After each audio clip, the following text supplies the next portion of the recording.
किसान भाइयों, ब्रोकली की खेती के लिए नर्सरी तैयार करने का सबसे अच्छा समय ये जो अभी चल रहा है ना, ये है सितंबर से अक्टूबर का सबसे अच्छा समय होता है।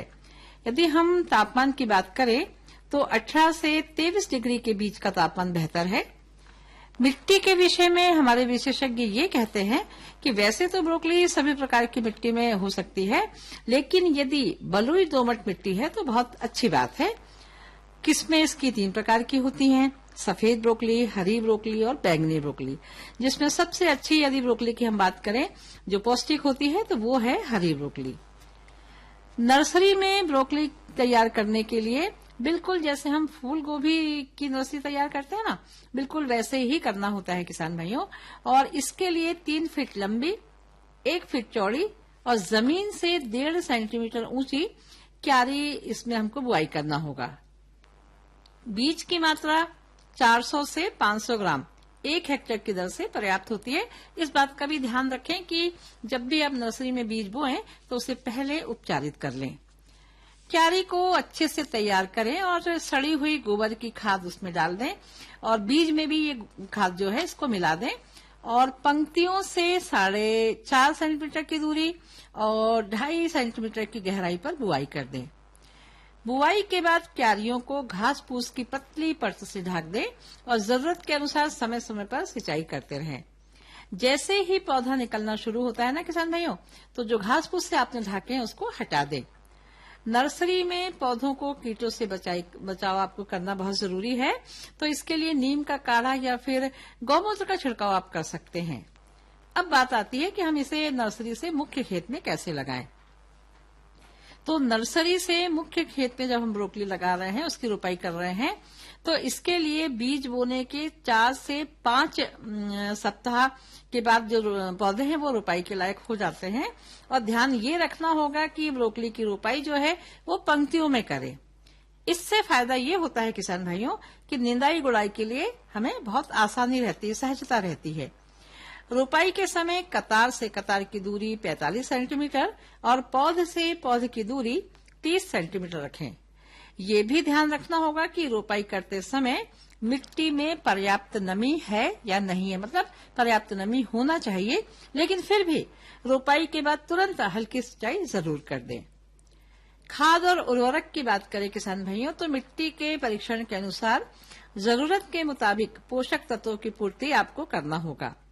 हमारे विशेषज्ञ ये भी कहते हैं कि ब्रोकली की फसल में गोबर की सड़ी हुई खाद, नाइट्रोजन, फास्फोरस ये जरूर डालें और जरूरत के अनुसार 10 से 15 दिन के अंतराल में सिंचाई करते रहें। साथ ही जब हम सिंचाई कर रहे हैं तो इस बात का ध्यान रखें कि जो पानी है वो खेतों में इकट्ठा ना हो, क्योंकि खेत में पानी जमा होगा तो फसल खराब हो जाएगी। तो ये हम बेहतर ध्यान रखें कि ब्रोकली जहां हम लगा रहे हैं खेत में, मुख्य खेत में, तो वहां जल निकासी की व्यवस्था सही है या नहीं है, यानी जल निकासी की उत्तम व्यवस्था बना करके रखें। जब समान आकार के फल तैयार हो जाते हैं तो तुड़ाई कर लें, बिल्कुल उसमें देर ना करें, क्योंकि किसान भाई यदि आप देर करेंगे फल की तुड़ाई करने में तो उसमें दरारें पड़ने लग जाएंगी और जो गुच्छे हैं वो बिखर जाएंगे, यानी जैसा उत्पादन फिर आप चाहते हैं वैसा आपको नहीं मिलेगा। लगभग 60 से 65 दिन में जो फसल है वो तुड़ाई के लिए तैयार हो जाती है। तो यदि हम विधिवत ब्रोकली लगाते हैं तो 1 हेक्टेयर में 12 से 15 टन इतनी फसल हमको मिल सकती है। किसान भाइयों, चर्चा में खास बात यह है कि वैज्ञानिकों का कहना है कि फसल चक्र का पालन करना बहुत जरूरी है, यानी यदि इस बार आपने खेत में ब्रोकली बोए हैं तो दूसरी बार आप दूसरी फसल लें। ऐसा इसलिए जरूरी है किसान भाइयों कि ब्रोकली की खेती के दौरान कई प्रकार के खरपतवार हो जाते हैं, हम कितना नियंत्रण करें तो भी हो जाते हैं और इन खरपतवारों में कीट पनपते हैं और यही जो फिर हैं वो खेत में रोगों को बढ़ावा देते हैं, नुकसान होता है, उत्पादन में कमी आती है। तो बस ये छोटी छोटी लेकिन महत्वपूर्ण बातें थी किसान भाइयों। यदि आप ब्रोकली की खेती करते हैं, नर्सरी में तैयार करते हो, खेत में लगाते हैं, तो इन सब विषयों को लेकर के और निश्चित आप इन बातों का ध्यान रखेंगे और नर्सरी में ब्रोकली लगाकर खेत में लगाएंगे तो आपको अपेक्षाकृत उत्पादन जरूर मिलेगा। इसके बाद हम आपको सुनवाएंगे आज उन्नत कृषक आलोक वर्मा से की गई बातचीत। चने के लिए हम क्या क्या तैयारी करें, लेकिन उससे पहले लेते हैं छोटा सा अंतराल। प्रधानमंत्री फसल बीमा योजना प्राकृतिक आपदा की स्थिति में बीमा द्वारा किसानों को आर्थिक सुरक्षा देने की ओर एक कदम। बढ़ता है विश्वास जब मिलती है सहूलियत। मेरी पॉलिसी मेरे हाथ। हमने फसल बीमा योजना को अधिक प्रभावी बनाया, उसके दायरे में ज्यादा किसानों को लाए। मेरा नाम विशेलाल है, मैं ग्राम लोरमी का रहने वाला हूँ। अब मेरा 20 एकड़ जमीन है और गेहूं धान का खेती करता हूँ। डीबीटी के माध्यम से 1,44,760 रुपया हमको मिला है। अभी तो राशि का उपयोग नहीं किए हैं, लेकिन अब उपयोग करेंगे। मैं ये विशेष देंगे बीमा का राशि जमा करते जाओ, जैसा मेरे को लाभ हुआ है वैसे आपको भी होगा। मेरी पॉलिसी मेरे हाथ अभियान के तहत बीमा कंपनियां पहुंचा रही हैं आपकी फसल बीमा पॉलिसी आपके द्वार। अपनी फसल बीमा पॉलिसी की जानकारी लेने के लिए गाँव में आयोजित शिविर या फसल बीमा पाठशाला में जरूर आएं। फसल बीमा से संबंधित जानकारी के लिए हेल्पलाइन नंबर 14447 पर कॉल करें। फसल बीमा कराओ, सुरक्षा कवच पाओ। किसान भाइयों, आज हमारे कार्यक्रम में उपस्थित हैं उन्नत कृषक श्री आलोक जी वर्मा। चलिए इनसे आज जानते हैं कि चने की खेती के लिए हम क्या क्या तैयारी करें जिससे कि हमें बेहतर उत्पादन मिले। वर्मा जी, हमारे कार्यक्रम में आपका स्वागत है। और जैसा कि रबी का मौसम आ गया है और आपका उत्पादन जो है, चाहे चने का हो चाहे गेहूं का हो, हमेशा बहुत अच्छा रहता है, चाहे परिस्थिति अनुकूल हो या प्रतिकूल हो। तो चने के लिए हमारे किसान भाई को अभी किन बातों के लिए सजग रहना होगा और क्या क्या तैयारी करना होगा? नमस्कार किसान भाइयों, जैसे कि अभी हम 15 अक्टूबर के आसपास इस समय चल रहा है, तो चने की बोनी का बहुत उत्तम समय है। अभी तक अगर आपने चने की बोनी नहीं करी है तो उसकी तैयारी कर सकते हैं अभी, और चने की बोनी कर सकते हैं। तो किसान भाइयों, चने के लिए शुरुआत जैसे हम करें जमीन बनाने से, तो मैंने एक ये देखा है कृषि में कि चने को मैं हमेशा ये बोलता हूँ कि उससे सौतेला व्यवहार होता है। जो जमीनें हैं अच्छी नहीं बनाई जाती, ढेले वाली जमीन है, जो पुरानी परंपरा चली आ रही कि जहाँ ढेले हैं उसमें चना बोते, तो ऐसी बात नहीं है। वो भी एक फसल है और वह भी जमीन अच्छी मांगती है। तो हम जमीन अच्छी बनाएं, उसके ढेले फोड़ लें, बारीक कर लें ढेलों को, और उसके पश्चात ही हम बोनी करें। अब बोने में सबसे पहली बात ये आती है कि बीज का हम कैसे चयन करें। बहुत तरह की किस्में हैं चने की, तो हमारे बैतूल जिले के हिसाब से कौन सी किस्मों का उत्पादन भरपूर मिलेगा? बैतूल जिले में अभी जेजी 130 एक पुरानी वैरायटी है, मगर आज भी उसका मुकाबला नहीं है। आप जेजी 130 बोएं या जेजी 14 बोएं, ये दो चने का उत्पादन भी बहुत अच्छा है और इनमें रेजिस्टेंस भी है, मतलब ये प्रतिरोधक क्षमता इसकी बहुत अच्छी है, इसमें विल्ट नहीं आता। और जेजी 130 तो बहुत कुछ जो चने में हेलिकोवर्पा जो एक इल्ली लगती है, मैं बाद में उसमें कंट्रोल की वो बताऊंगा, तो उसके प्रति भी वो सहनशील है। तो किसान भाई, हम लोग बीज का चयन ऐसा करें कि जो जिसमें ये प्रतिरोधक क्षमताएं अच्छी हों और आपको उसमें खर्च भी ज्यादा नहीं हो उसके लिए, और उसके कंट्रोल करने की भी हम कुछ विधियां अभी इसमें चर्चा करेंगे। वर्मा जी, जैसे कि अभी हमने देखा कि बारिश बहुत दिनों तक के होती रही, किसान भाई जो था हमारा वो कहीं ना कहीं परेशान हो रहा था। तो अब जो हम चने की बोनी करेंगे, तो वो जो बारिश हुई है, क्या अभी जो धूप निकल रही है इससे पर्याप्त उसमें बतर मिल गई या थोड़ा और इंतजार करना? नहीं, बतर जो अच्छी जमीनें हैं जिनमें जल संधारण क्षमता अच्छी है, तो अभी उनमें बतर नहीं आई, अभी उसमें 2-3 दिन का समय और लगेगा। और जो हल्की जमीनें हैं हमारे यहाँ, जैसे जो पहाड़ी क्षेत्र हैं आदिवासी भाइयों की, उसमें जो बर्रीज बोलते हैं जमीन, रेड सॉइल जो होती है, उसमें बतर आ गई है। उसकी जुताई बखराई करके और जल्दी से उसमें हम बोनी कर सकते हैं। फिर सिंचाई का समय क्या रहेगा? सिंचाई का समय एक तो पहले आप ये देखना है किसान भाइयों को कि उसमें दाना उग जाएगा कि नहीं। अगर नहीं उगता तो तत्काल हमको उस पर हल्की सिंचाई करना है। हल्की सिंचाई इसलिए बोल रहा हूँ कि चने को सिंचाई की आवश्यकता ज्यादा नहीं होती, तो स्प्रिंकलर से ही किसान भाई उसका उपयोग करें तो हल्की कर सकते हैं। अगर जमीन से देंगे तो हल्की सिंचाई होगी नहीं। और बोनी जो कर रहे हैं किसान भाई, उसका एक दिशा का विशेष ख्याल रखें कि जो रबी की फसल है कोई भी है, आपको उत्तर दक्षिण बोना है। अच्छा। और चने की फसल ऐसी है कि जो जगह मांगती है, तो उसके लिए हम कम से कम 14 इंच या 18 इंच पे उसकी बोनी करें, मतलब डोरा तांस बोनी करें और उसमें डोरे चलाएं जो कचरे को उसमें निकालने में सहायक होंगे। और बीज उपचार अवश्य करें, हाँ। बीज उपचार आप अगर बोनी के कितने दिन पहले बीज उपचार कर लेना चाहिए, या बीज उपचार करने के कितने समय बाद बोनी जरूर कर देना चाहिए? बीज उपचार आप अगर रसायनों से कर रहे हैं हाँ। तो उसमें तो आप 1 महीने पहले भी अगर कर ले रहे हैं तो कहीं कोई दिक्कत नहीं। हाँ। मगर अगर ट्राइकोडर्मा या इन चीजों से कर रहे हैं तो इसको हमको ज्यादा रखना नहीं है, क्योंकि वो उसमें जो जीव होते हैं हाँ, हाँ। तो उसके मरने का डर होता है या खत्म होने का। हाँ। तो उसको अगर हम बीज उपचार कर रहे हैं तो छांव में रखें, ज्यादा उसको टेम्परेचर नहीं मिले, तो आप 2-4 दिन उसको रख सकते हैं। उपचारित बीज को 1 दिन बाद 2 दिन बाद हम जरूर हाँ, बो दें। जल्दी बो दें। है ना? और उसमें कल्चर का उपयोग भी करें, जो राइजोबियम कल्चर आता है, पीएसबी कल्चर आते हैं। हाँ, हाँ।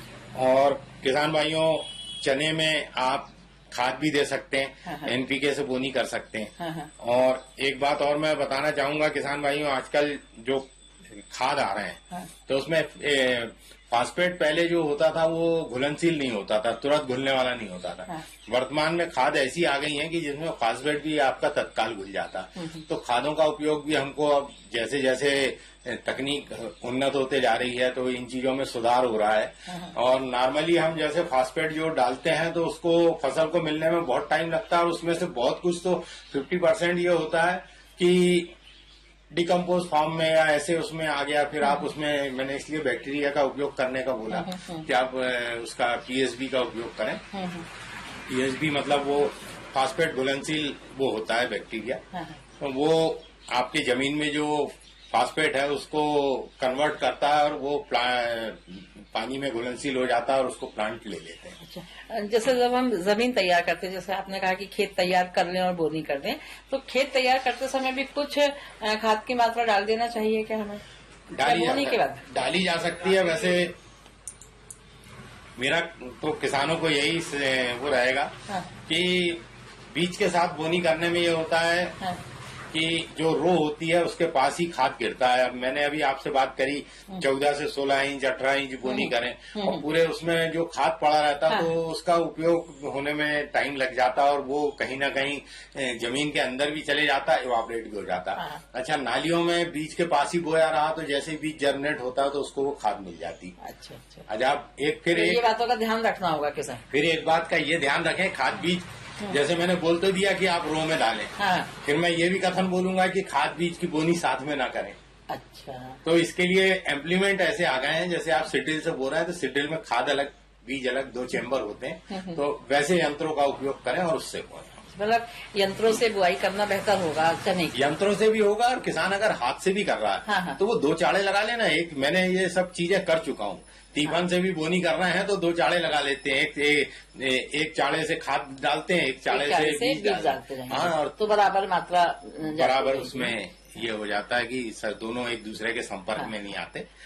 बोनी हमारी हो गई वर्मा जी। उसके बाद ये होता है कि हमें ध्यान रखना बहुत जरूरी है कि भाई कोई कीट व्याधि हमारी जो फसल है चने की उसमें ना हो, कोई रोग व्याधि ना हो। तो यहाँ किन किन बातों का ध्यान रखना जरूरी है? बहन जी, चने का मैंने बोल तो दिया कि चने की बोनी कर लें, और किसान भाई ये भी जानते हैं कि चने में इल्लियां खूब लगती हैं।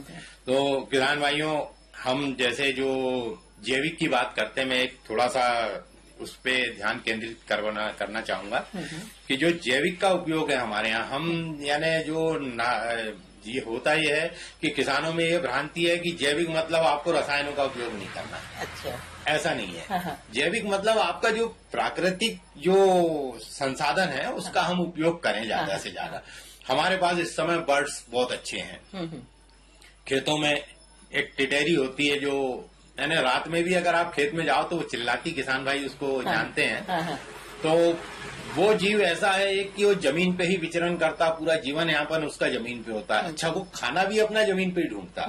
तो वो जो आपके कीट पतंगे हैं उनका बहुत अच्छा शिकार करता है और बहुत अच्छा कंट्रोल करता है। मतलब बेहतर है वो हमारे खेत के लिए। वो खेत के लिए बेहतर है अगर हमने स्पेस दिया है खेत में। मैंने जो आपको डोरा ताश बोलूंगा, किसान समझ जाएंगे उसको। जो डोरा ताश बोनी का बोला है तो उसमें खेत के बीच में स्पेस होता है। अच्छा, चने में क्या होता, खार होती। पक्षियों को जब खार ज्यादा लगने लगती तो वो उसमें उतरना बंद कर देते हैं। तो अब पक्षी को हमको वहां पे बुलाना है तो उसके लिए हमको उसकी माहौल वैसा देना पड़ेगा जिसमें वो उतरे। तो किसान भाइयों, उसमें मेरा इतना उसका उद्देश्य ये था कि आपको ये बताऊं कि हमको पक्षियों को अपने खेत में बैठने के लिए जो स्थान देना। पक्षी हमारे मित्र हैं, मित्र हाँ, पक्षी तो जो उसके लिए टी आकार की खुटिया बनाए। हाँ, देखो यानी तैयारी करना होगा। तैयारी करना होगा और कम से कम 1 एकड़ में 20 से 25 खुटियां आप टी आकार की गाड़ दें। हाँ, टी आकार की मतलब वो 1.5 से 2 फीट ऊंची हो, हाँ। आपकी फसल से ऊपर निकल जाए। आपने एक बार गड़ा दी, चना बड़ा होगा, हाँ, हाँ। तो इतना होना चाहिए कि वो खुटियां दिखती रहे। जो पौधे रहे चने के उससे हाँ, ऊपर तो रहे, देखिए। अब वो खुटियों में भी आप यानी जैसे ऊपर जो लकड़ियां लगाते हैं आड़ी शेप में, तो आप ड्रिल से छेद करके और बराबर नट बोल्ट कस के अगर खुटिया बना ले ऐसी, तो हमको क्या होता है उसमें मजदूरी तो लगती है कि 1 दिन 2 दिन हम खुटिया बनाने में लगे, हाँ। तो उसे ऐसी बनाए कि वो हमारे पास 2-3 साल काम दे। हाँ, तो उससे क्या होगा, हमारी एक जो मजदूरी है, जो लागत है, वो कम आएगी। आप बाद में वो खुटियां निकाल लें, फसल जब पक जाती है, हाँ, हाँ। पकने की स्थिति में आए तो उसको निकालने की भी याद रखें, हाँ, हाँ। नहीं तो तोते बैठ के उसमें और फसल को खाना नुकसान चालू कर पहुंचाएंगे। देंगे। जी। और उसके अलावा एक फेरोमोन ट्रैप आता है। हाँ, हाँ, हाँ। वो फेरोमोन ट्रैप किसानों ने देखा होगा कहीं लगे हुए कि उसमें एक चाड़ी नुमा वो होता है प्लास्टिक का, हाँ, और नीचे उसमें पन्नी बंधी होती है। हाँ, हाँ। उसके अंदर एक ल्योर बोला जाता है, हाँ। सेक्स फेरोमोना होता है। हाँ, हाँ। तो वो जो चने की इल्ली होती है, हाँ। उसमें मादा की गंध होती है। हाँ, हाँ। और अच्छे आ गए हैं वो भी, उनकी जो कार्य क्षमता है वो करीब 45 दिन तक रहती है।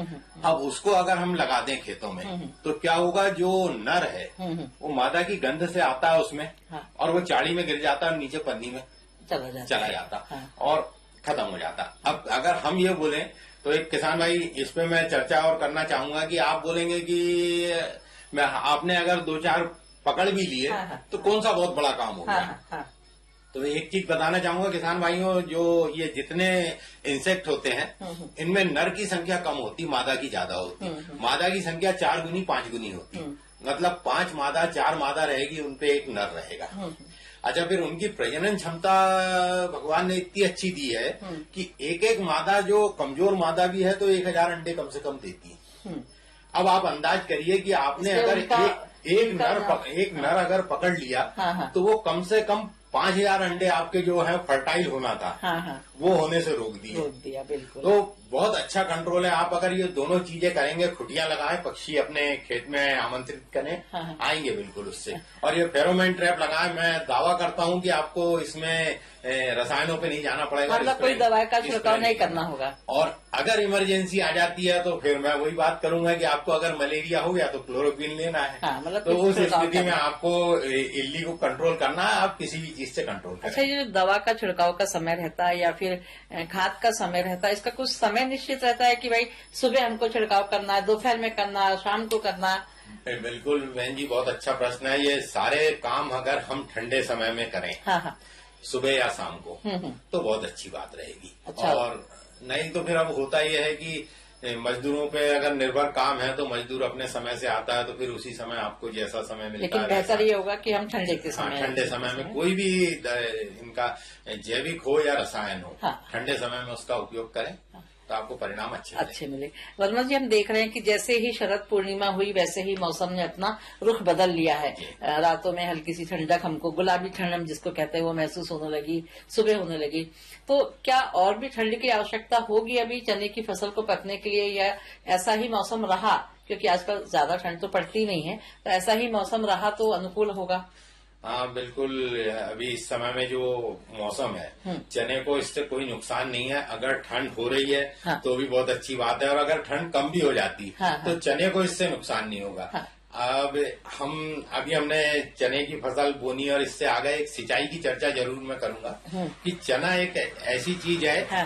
कि उसको पानी की कम आवश्यकता होती है। हाँ। और किसान भाई, एक चीज ध्यान रखें, हम चने को हमको अगर पानी नहीं आता तो 2 पानी अधिकतम मतलब 2 की यानी संख्या की बात कर रहा हूँ, और वो भी हल्की सिंचाई आप अगर कर देते हैं तो चने की फसल आपको तैयार हो अच्छी जाएगी। और 2 पानी तो निश्चित है कि हमारे पास ऊपर से ही हमको मिल जाते हैं, और अगर ऊपर के पानी मिलते हैं तो फिर उसमें पानी ना दें, नहीं तो उसमें क्या होगा, जो एग्रीकल्चर की भाषा में वेजिटेटिव ग्रोथ बोलते हैं, मतलब अधिक बाढ़ आ जाती है। अच्छा, वो नहीं होना चाहिए। हाँ, किसानी भाषा में उसको बंगलाना बोलते हैं। हाँ, हाँ। तो वो ना होने दें, तो हम सिंचाई पे नियंत्रण रखें। हाँ। और चने की फसल ये होता है कि आपको 40-45 दिन तक ग्रोथ नहीं दिखती, डीप रूटेड है, वो यानी गहरी जड़ें जाती है उसकी। और 45 दिन बाद आप उसमें देखेंगे कि बढ़वार मिलेगी। मैं एक और फिर बीच में देखिए एक भूल रहा हूँ एक चीज, कि चना जब भी जैसे ही उगता है, उगा और वो थोड़ा सा बड़ा हुआ, लाइन दिखना चालू हुई, तो किसान भाई उसमें कुल्पा अवश्य करें। और कुल्पा मतलब डोरा जो होता है, और जब तक करते रहें जब तक आप उसमें डोरा कर सकते हैं, जब तक आप जितने बार उसको डोरा करेंगे उतने बार उसको मान होगा और उसमें ग्रोथ आएगी।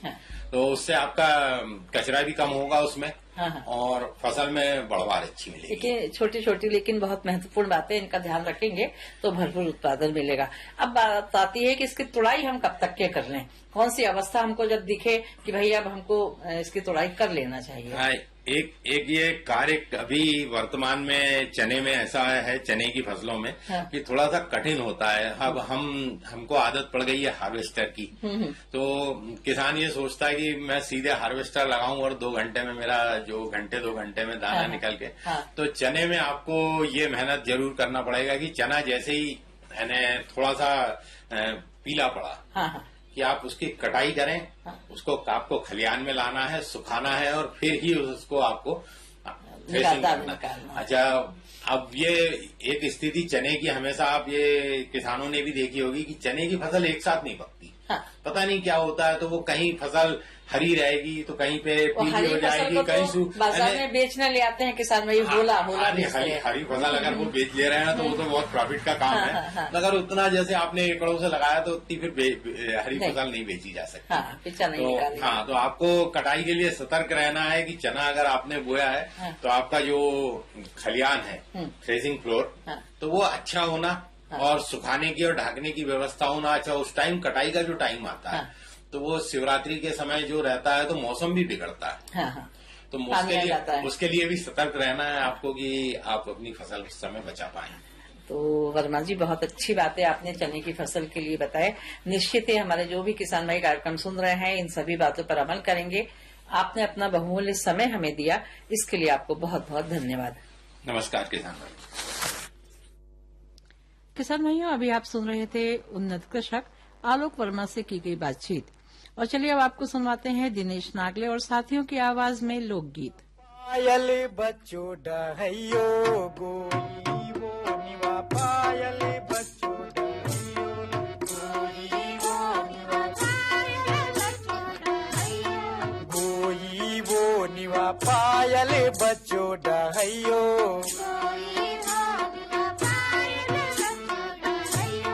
पायल में चूक निवा, पायल में चूक निवा, पायल में चूक निवा, पाँव खुले मायो निवा, जवानी भाई अलमानी मायो, अलमानी मायो निवा, जवानी भाई अलमानी मायो।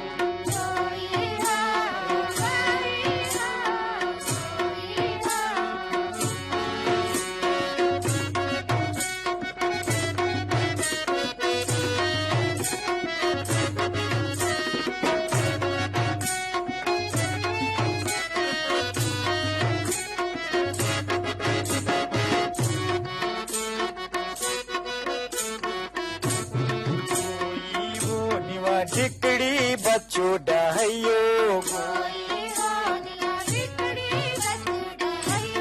कोई वो निवा टिकड़ी बच्चों डहैयो, टिकड़ी में चूक निवा, टिकड़ी में चूक निवा, टिकड़ी में चूक निवा, कहे खुले मायो निवा, जवानी भाई अलमानी मायो, अलमानी मायो निवा, जवानी भाई अलमानी मायो।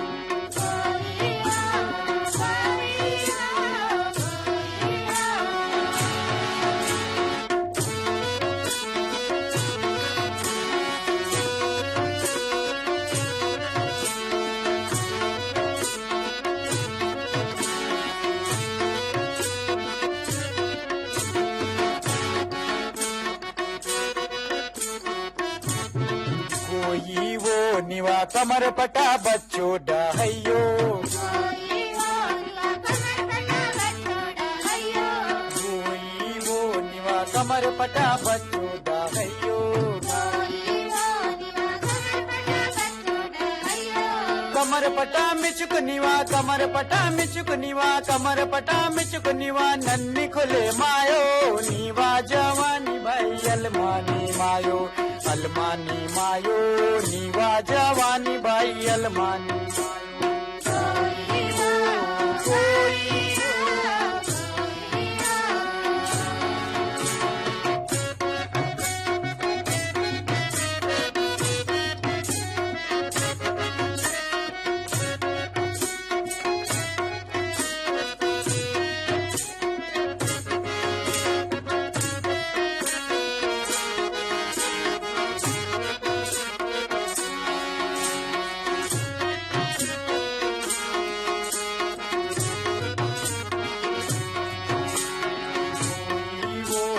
पायल बचू दहयो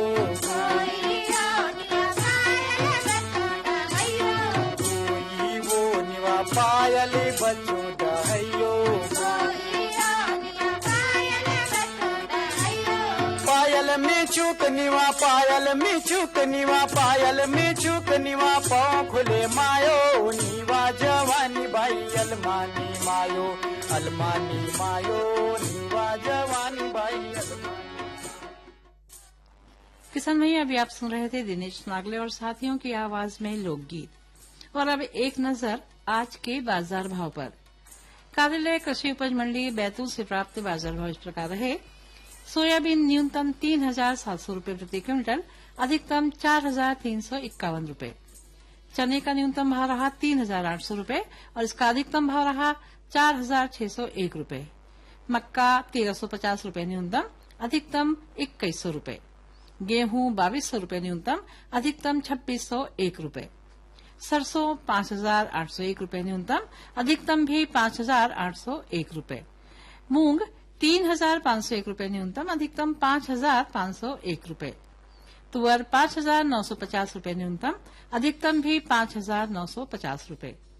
और किसान भैया, इसी के साथ संपन्न होता है हमारा आज का कार्यक्रम किसान वाणी। कल शाम 7:20 पर फिर हाजिर होंगे नई चर्चा नई जानकारी के साथ, तो सुनिएगा जरूर। फिलहाल दीजिए अनुमति अपनी बहन सीमा मिश्रा को। जय राम जी की, जय जवान जय किसान। अरे क्या कर रहा है? इधर हम बोल रहे हैं तेरे बीजू का उतला बोल रहे? पक्षियों से तो हम खेत को बचा लेते हैं, पर इन घातक रसायनों से कैसे बचाएं? मतलब? देख बेटा, तू जो ये अंधाधुंध रसायन मिलाता है ना, मिट्टी की सेहत बिगड़ने लगी है। और जब माटी ही कमजोर पड़ जाएगी तो उपज कैसे सेहतमंद होगी? अरे पहले ऐसा नहीं था। पूछना अपने बड़े बुजुर्गों से, कैसे फसल लहलहाती थी, शुद्धता झलकती थी। हाँ, माटी भी तंदुरुस्त और लोग भी। अरे अब पहली वाली बात कहाँ? पर अब तो सभी डाले हैं। सब नहीं, आज भी लाखों जागरूक किसान परंपरागत विधि से फसल उगा रहे हैं। खर्चा कम और उपज की कीमत भी बेहतर पा रहे हैं। सच है? रे बेटे, एक्सपीरियंस से बता रहे हैं, धूप में बाल सफेद नहीं किए हैं। हाँ। ठीक है भाई, मैं भी आज से जैविक खेती शुरू करूंगा। माटी से प्रेम की परंपरा है, परंपरागत खेती। इस कार्यक्रम के प्रायोजक थे कृषि एवं किसान कल्याण मंत्रालय, भारत सरकार।